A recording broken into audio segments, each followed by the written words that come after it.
welcome to another episode of Positive Negatives. I am your host, Jim Slava with National Marketing Group, Earning While Learning, and we're going to get right into it today with another 4-step concept. Today we are talking about buyer signs. Buyer signs are super effective. They're going to help you close deals if you can pay attention to them. So let's go right into it. Step 1, what is a buyer sign? Well, a buyer sign is anything that a customer does, says, any movements that they give that gives you any type of trigger that they're interested in your product. Simply put. Step 2, why are buyer signs important? Well, buyer signs are important for many reasons. Really, it helps the salesperson focus in and capture a certain interest that a customer shows. If you can tap into where a customer shows a little bit of interest and you just hone in on that, you can usually close the deal. If you're saying your speech and a customer is able to give some type of emotion, right, or lack of emotion, you need to pay attention to that so that way you can either focus in on it or don't waste your time in that certain area. How do you use buyer signs, which is step number 3? Using buyer signs really just takes a lot of the listening skills and focus. You got to pay attention to your customer. Whenever you're giving a sales presentation, your customer is giving you all types of signals. They are verbal signals, they are non-verbal signals. If a customer is just not paying attention at all, if a customer is actually attentively paying attention, if you're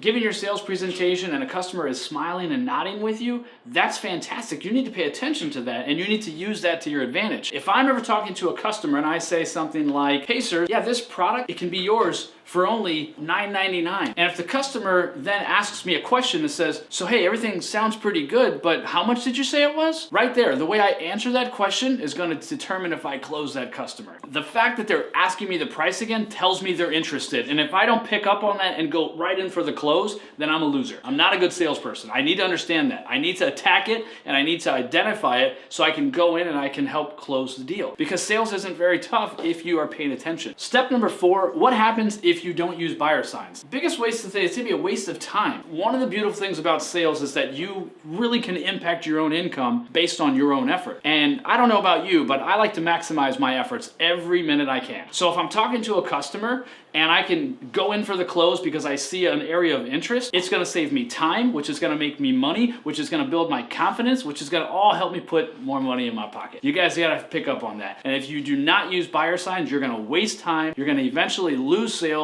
your paychecks are gonna suck, and your sales career will die. It will, you'll just be dead to me. Appreciate it, come back in for another episode, talk to you soon.